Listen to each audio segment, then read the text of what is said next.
This is Nikki Strong with 96.3 WHUR. I'm here at the Black Life Coaches Summit with one of the premier speakers, Nicole Roberts Jones. Nicole, how are you? I'm great. I'm excited to be on your show, Miss Nikki. I'm glad to finally touch base with you. First of all, do you consider yourself a life coach?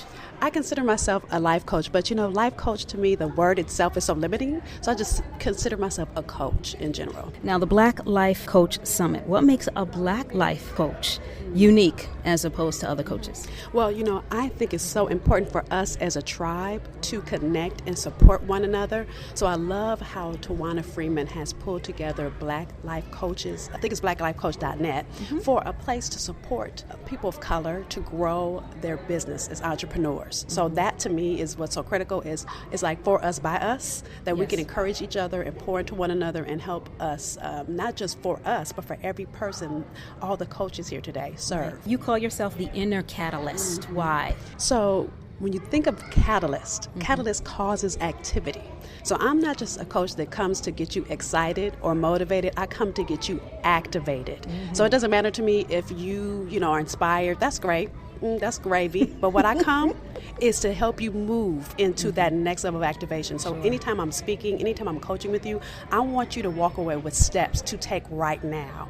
So whatever that might mean, today I'm talking more about content development, how you take your message and really develop it into programs or products. So it's really understanding those first steps, and that's what I gave the coaches today. I gave them my 6-step strategy, actually. I gave it away for free, really to help them begin to understand how to monetize their message, not to make money, but to increase their impact. So that to me is the difference. So I call myself a catalyst because of that activity. So I'm the kind of coach I'm going to get in your face with love, but I want you to have movement. I want you to move to that next, whatever that is for you. Give us just a little taste of what you gave to them, the way of making the message more impactful. So, I was reading an article in Forbes, and it said 8 out of 10 businesses fail. One of the things they said is missing for entrepreneurs. They don't have multiple revenue streams. We call it in Motivating the Masses, MIT, multiple income technology. So I was looking at all the different ways you can serve your client. So I gave them a list of the different ways. I'm going to give it to you now. No, I'm giving it to you fast. But it's looking at, do you have a book? Now, your book, I'm going to tell you, is just an expensive business card, but it gets you in the door to do other things like having an audio course, having webinars, having live events, being a coach, even if it's a mastermind or a group coaching program. So I was looking at how are you leaving money on the table because you're not offering various ways for people to say yes to work with you. So I gave them those things, then the strategy, the 6-point strategy. So everything I do is around F.I.E.R.C.E. So let me tell you what that means first. So what I'm going to give you is my Find Your Fierce message formula. But I call it Fierce because here's the thing I want you to get. Everybody that can hear my voice. Get it. Is there's a rumble in your belly. Yes. There's something you want to do or be, whether that's a business owner, but it could be a mom. It could be you want to just leave your job and go to another job, or you want to leave this relationship because that person, that mate, is not fully honoring your worth. Whatever that is, that rumble in your belly is your fears. And I call it that because that rumble becomes a roar when it comes outside of you. Yes. And that roar can be scary because it's bigger. It's something bigger than what you're doing right now. Yes. But if you want something you've never had, then you have to do something you've never done. And that means you've got to call that fierce out of you to do it. So that's why I call it that. Anyway, here's a strategy. There's 6 steps to the formula. So the F of fierce is what I call forecast. Now, I'm in D.C. I live in Boston. I just came from California. So anytime I travel, I look at the forecast. Yes. So I know what to pack. I know how to dress for the day. So when you're working with a client, you want to look at their forecast. What is their why? What is it that they want? Not you. It's not about you, boo. Sorry, it's not. So you've got Darn it. You got it right. My husband tries to say that, but I have to remind him, we're not at work today, baby. It is about me. But anyway, check that forecast. right. So here's the thing: where so many people, even if you're in a relationship, you've got to figure out what they want. If you're trying to serve somebody, it doesn't matter what you think they want or what you think they need or what you think they desire. Right. Your client is the expert. Right. So that forecast, understanding what that need is so important. So that's number 1. The second, the I of fierce, is inventory. So once you know what the desire, the need is of your client, you've got to see how else that need is being met in the marketplace. Not to copy, but here's the thing. You ready? So you can meet that need in a way it's never been done before. Right. See, there's an area that's missing. You want to be that area that's missing. Right. So it's taking inventory of how they're already being touched. Yes. Looking at your big competitors. And by the way, when you do a business plan, that's one of the things you do in your market analysis is look at the inventory. Who else is doing it out there? Okay, so that's the I. F.I. The E of F.I.E.R.C.E is excavate and examine. Your who. Who is your target market? Now, I'm going to tell you guys, when I first started this, I started this in this industry in 1993. I would have told you my target was every woman. Now, that's a lie. You've got to know there's a certain niche that only you can serve the way you do it. Doesn't mean you don't serve other people, but what's your target? So my target is women 35 to 50 entrepreneurs. Now, doesn't mean I don't work with corporate women. No, I do. Doesn't mean I don't work with men. A man just hired me today. There you go. Doesn't mean that I don't work, but that's not my target. So if you go to my website, which is NicoleRobertsJones.com, you'll see all my marketing language is for that woman that's 35 to 50, an entrepreneur. Again, doesn't mean I don't serve other people. So who is your who? Once that who and that why is identified, that becomes the basis, the foundation that everything in your business is built off of. So F.I.E.R. is what I call retrieve. So now you've got to understand where they are. Where do you find these people? Because it doesn't matter if you have a great program if nobody knows you exist. Sure. So I said yes to the Black Life Coaches Summit because my ideal client is an entrepreneur. Right. I knew that 80% of this audience today are women. And shout to Tawana because she's targeting Black Life Coaches. Right. What specifically do Black Life Coaches need and deal with? Right. And at the end of the day, I love serving people that look like me. Just saying. Amen, girl. I like to look in the mirror when I'm coaching. Hello. So it doesn't mean I don't coach other people, but I just have to say that. So anyway, so when she called me, I said yes. Now, Tawana is a client as well. But I said yes because my ideal client is here. It doesn't make sense for me to come here as a speaker if my ideal client's not present. But here's the thing, you guys. Being a speaker allows people to meet me. So many people as entrepreneurs don't want to be a speaker. And I'm raising my hand because I didn't want to be a speaker either. And here's the thing, though. People don't know you exist if you don't get in front of them. Right. So what I love is not on stage. It's when I get off stage, when I can talk to people one-on-one and serve them. Right. But they don't even know how I can serve them or even know that I can if I don't get in front of them as a speaker. Sure. So F.I.E.R.C.E is the content creation now. My background is production. I come from television and film. So for those of you that don't know, anytime a film is filmed, they start with a storyboard. Right. So I walk you through a process where we create a content board. I get excited, it's so juicy, I love it. So it's a content board, and from that, I teach you how to do your content flow based on your message. Now here's the thing. You have one message, one fingerprint, one signature. When I'm with my husband, he gets the same Nicole. Now, he might get a little extra Nicole that you don't get, but he gets the same Nicole. Right. When I'm with my girlfriend, sitting here with Nikki, I don't shift who I am. Sure. So when we write your programming, we look at who you are at your core, with your why, with your how, your who, those things I just talked to you about, your where. We create your program from there. See, we begin with the end in mind. So I have you do those things first so that we're serving your clients to the result that they need and want. Then finally, once you get through the F, the I, the E, the R, the C, you get to the E. The last E is explode. So it's time for you to launch that program. And so what I do, and I haven't seen any other coach do this, they might do it, but I'm just saying, this is what I saw in the marketplace that was missing, is I develop a production schedule for you. That's again from my TV and film background. See, so many people create content, but they never launch it because they don't know how to get it out. So I'm not going to do marketing for your sales. That's not my gift. But I actually give you a production schedule, dates that everything needs to occur, your graphic design, your recording, your modules, whatever that is for you. What does your marketing team need to be doing while you're recording? What does your graphic designer, your web developer need to be doing, so that I put the whole schedule together for you, and dare I say, I even invite you to have what I call a production meeting, and I run it for you, so that there's nothing left untapped. I have to just do 2 snaps. Go ahead. There's nothing left untapped for you, so you can stay the content creator while everybody else is getting everything else together for you, your emails, everything. So that by the time I finish working with you, you're ready for that program to be launched. Right. Well, this has been awesome. I want to get into more of your personal story. Okay, so I want you to walk us a little bit through your journey into how you got into coaching. I know you had a dream job, Hollywood job. Oh, girl. You were obviously working in film and television, and then I had this moment. In 1993, I was working for the #1 television show on Fox. I won't say the name because then you'll be stuck on that, but trust me, you watched it, okay?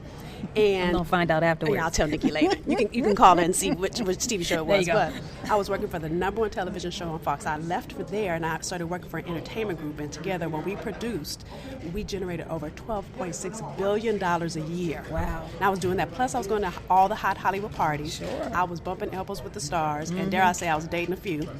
So I had the life on the outside. Yes. But in the dark of the night when I was by myself, I hated it. Why did you hate it? I felt like I was in a place that wasn't even me.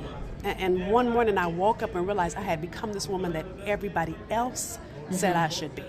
I had become this Nicole that I was worried about other people's perception. So I followed a path because I didn't know any other way. Sure. So I remember feeling torn and not knowing what to do, hating my job, not hating it, I just really wanted to make a difference. Hollywood was great, and mind you, I do miss the parties, don't sleep. Hello. But I wanted to somehow make a difference, and I just didn't feel like I was doing that. So to make a really long story short, what happened is one of my really good girlfriends called me and asked me to volunteer at a youth program at our church. Yes. And when I walked in that room that night, and I'm working with teenage girls that look like me, something inside me leaped. That's that fierce I'm talking about. And I said, oh my God, I have to do this thing. You know, I'm seeing people's lives transform just by beholding the space. And I said, okay, I have to do this thing now. Mind you, this was 1993. This was before life coaching, right? So there was no glamour in this thing. There was no paycheck in this thing. But there was something inside of me that lit up like nothing entertainment had ever done. And so I started literally that night. I walked up to the minister of youth at my church and I said to him, how come there's no programs here for teenage girls? Right. And he said to me, why don't you start one? And I thought to myself, brother, I'm just trying to help you do your job. I'm not really trying to start a job for me. Right. But that did start a job for me. I created a program for African-American teenage girls in that moment. So I did it on the side, weekends, at night. Now, I know that you said that when you first started, you didn't know what you were doing. I was doing. Because usually if we don't know what to do, we still know to do something. And starting from there, what did you do? So let me tell you guys, this is my Find Your Fierce formula. This is Find Your Fierce life, too. So I didn't know what to do, but I knew I had to do something. Right. So what I did originally was I just started having sleepovers. Because I knew you're a teenager, you want to come sleep over, right? Sure. And I knew that girls were struggling. But mind you, I went to school for social work after this, so I didn't know. I was in entertainment. I've never, I had never been to a counselor at that time. I didn't really know. So what I did was I just had sleepovers, and I started a conversation. Now, I don't remember how I started conversations, to be honest with you, because this was over 20 years ago, even though I'm still 25. But over time, I realized there were needs, and I started researching the needs. This is also before the internet, you guys. So I just have to go to the library. Well, actually, the internet was probably out, but I didn't know it. So I used to go to the library and just research how to develop self-development programs or how to do a self-development or self-esteem workshop, because I didn't call it self-development then. Sure. So anytime a need popped up, I would just go read about it. One of my first books I read at that time was Woman Thou Art Loosed by T.D. Jakes. Wow. That book not only blessed me, but it started to put me on that same fire that lit up inside of me to help girls. It started showing me the ways to coach them and teach them. I can say coach and teach now. That's not what I would say then. But literally, I will tell you, because I took one step, God just started revealing things to me and showing me how to serve these girls. So over time, I developed workshops and curriculum. Now, mind you, again, I didn't realize that's what I was doing. Sure. One of my mentors, it was a mentorship program. One of my mentors became a minister and got moved to another church. She called me and said, can I do it over here? Okay.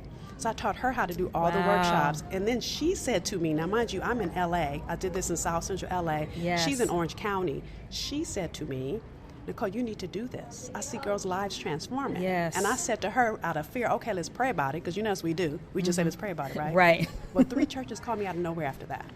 So literally just doing that. So after that second chapter, I knew I need to do this full time. So I'm telling you, how did I get started? I started with listening to that rumble in my belly. Yes. I stopped caring about what other people thought about me, what other people had to say, and I started living unapologetically. How long were you working in Hollywood and doing this at the same time? 3 years. So I started in 93. I left entertainment in 96, and let me tell you how. Oh, yeah. So I started looking for a job doing this thing I loved. And mind you, again, this was before the internet, at least before Nicole knew about the internet. So when you look for want ads, you have to look in the paper back then, right? Yes, and you got to find the right papers. Hello. So LA Times, anyway. So I started looking in the papers, looking at the want ads. And so every job I wanted, I needed an MSW. I'm like, what the heck is that thing?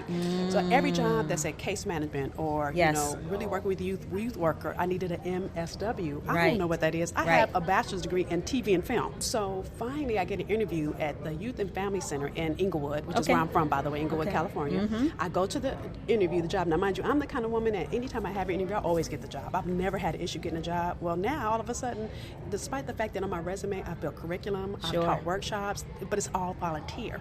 So nobody considered that job experience. Right. So anyway, I get an interview at the Youth and Family Center in Inglewood, and a woman had her plaque on the wall, and it had her name, and it said Masters of Social Work. Oh, ding, ding, ding. That's what that MSW thing is. Right. So literally, I didn't get that job either. So I went and got one of those things because I knew I was meant to do this. Right. Now, what's so interesting is I don't even work in social work now, but here is the thing that is so deep. Getting my MSW, and I was learning how to do group work and set up classes, it showed me that everything I had done to set up my programs, I had done it all the way they were teaching me. You did. Yes. So it actually validated for me. Yes. You know, and we don't need validation, but sometimes we don't have to have it, I should say, but we need it for our own ability to stand in our power. And it was from that I then took my program, developed it into a nonprofit.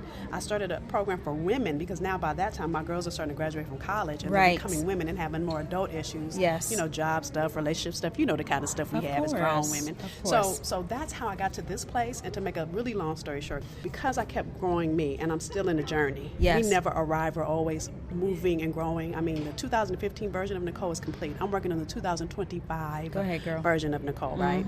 So we're always growing. I love that. And so literally because of that, write that one down. Started that program, started a coaching practice for women because women were coming to me, wrote my book because I couldn't take any more coaching clients. I was traveling so much. You know, my business was growing, but I wasn't. So I went to a class that we do in Motivating the Masses called Speaking Right to Make Millions. And that's coming up in May for those of you that are interested. But I went to that class, started getting busy, growing my business even more, that Motivating the Masses made an offer to buy my company out. Wow. Okay, so when you went to Speaking Right, that's when you and Lisa and you hooked up with Motivating So the funny, Masses? I've known Lisa for over 25 years. It's a whole nother long conversation. We lost touch. And, but yes, when I went to Speaking Right in May of 2011 is when I went.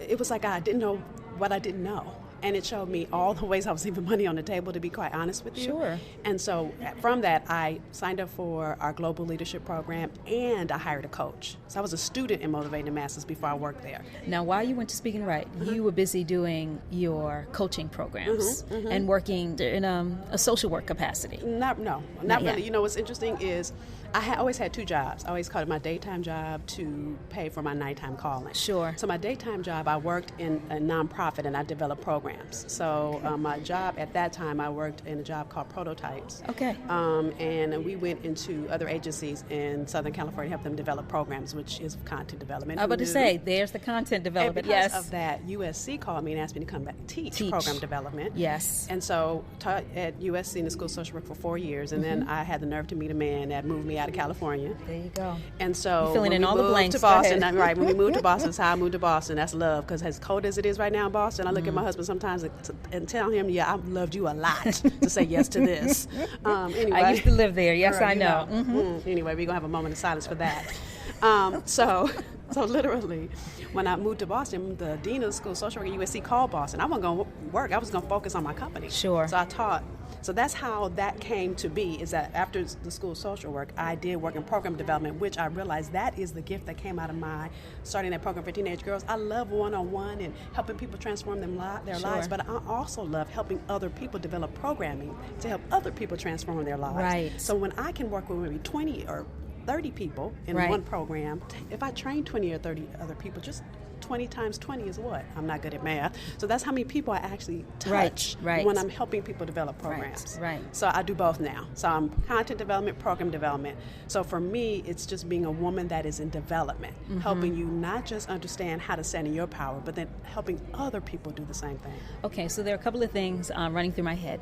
So because I wanted to walk through, because people hear the short version of people's stories, but you're teaching people about their story. Yes. And it's a journey and it's a process, and how different things you don't think fit together all of a sudden start to come together when you start being open and following that rumble inside. Step out on it, and things fall into place. Yes, but they don't always fall into place. Let me say that, because but doors will open. Doors are open, and I always say hope is based on a destination, not the journey. Let me tell you why I'm saying that. Because we always look at how we think it's going to happen. Sure. And it never ends up happening like that. Like, I didn't meet my husband until I was 35. I was supposed to be married by then with 2.5 kids. Of course. And I was never going to move out of L.A. We all were. Right. We so all it never were. happens the way, but so many of us are stuck on how. Well, it's not how I thought it was going to be. Well, be open to possibility. Yes. Not to talk religion, but they say delight yourself in the Lord and give you desires of your heart. So the notion of like do what you are called to do, well, that's what that and all that stuff, and all that stuff will kind of fall into quote unquote place,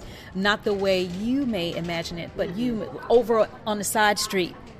Your dream may be lying right there, and you're busy looking on Main Street because that's where you saw everybody else get theirs.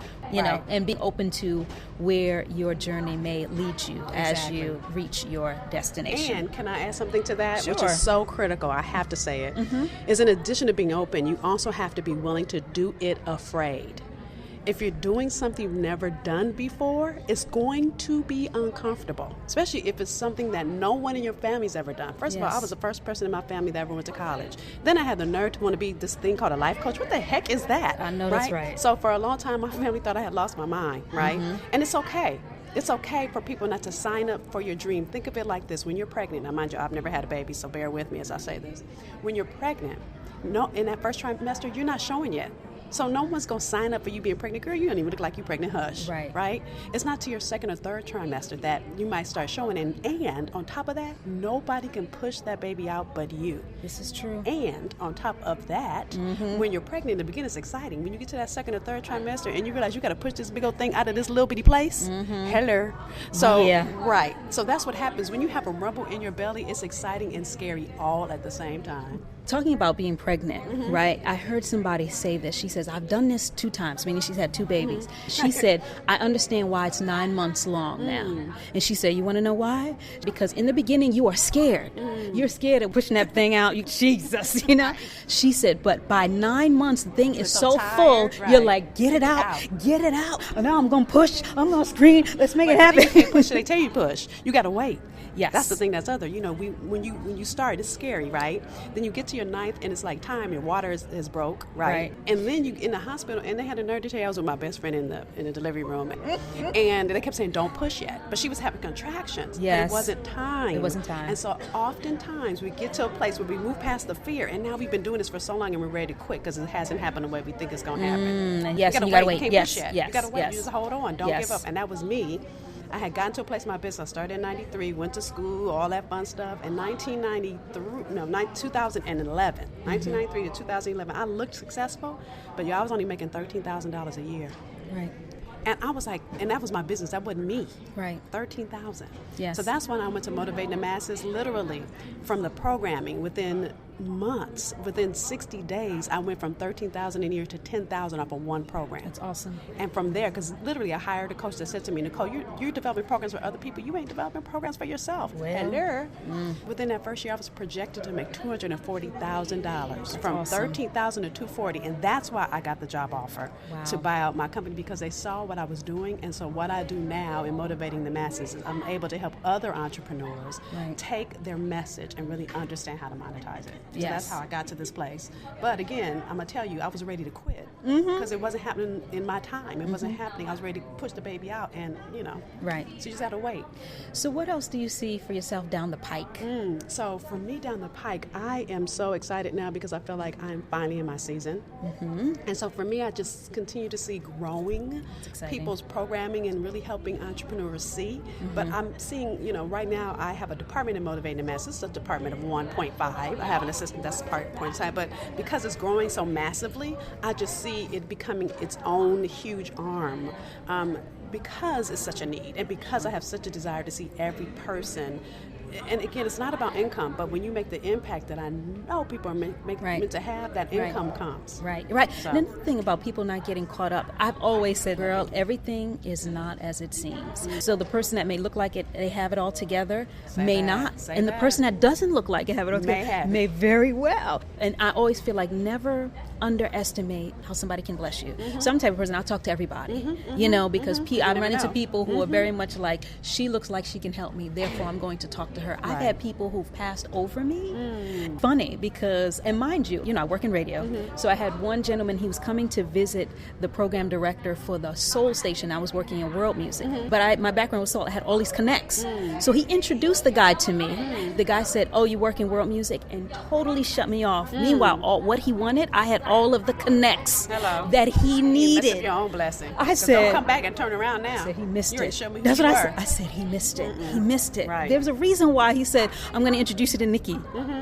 And so I also say that, to say that every person has something to offer. So don't underestimate what you have to offer, and in turn, don't underestimate what other people have to offer. And I always say, don't limit God's ability to bless me.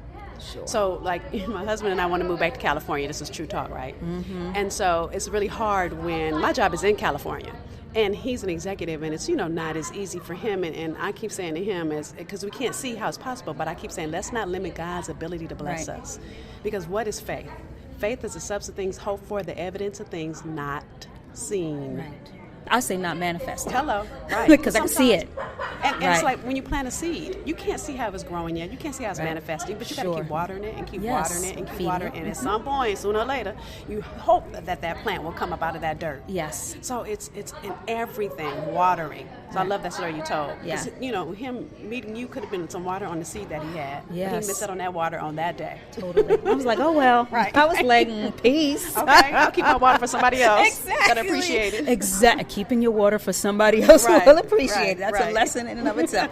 All right, so NicoleRobertsJones.com, NicoleRobertsJones.com. Wait, well, I love that she spelled my whole name out. People will say Nicole Robert, like Robert is my middle name. Really? I'm not a man.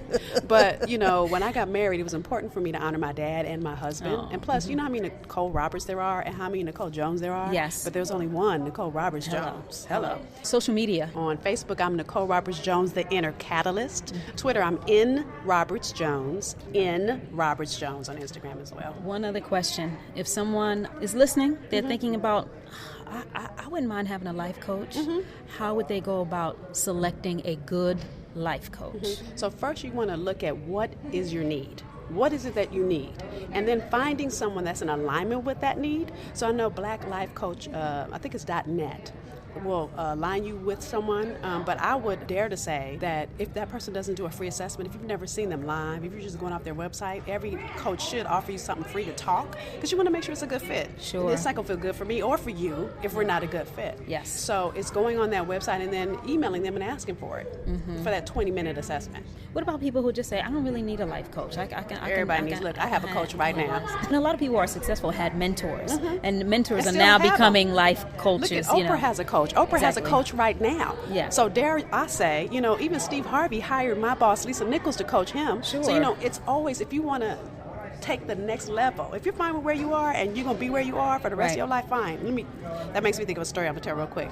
So my grandmother passed last April, and I'm in Texas with my family, and my cousins, being how they are, made me go to Zumba because they know I like to work out. So we get to the gym, they ask for the general manager to try to give me a pass for the week.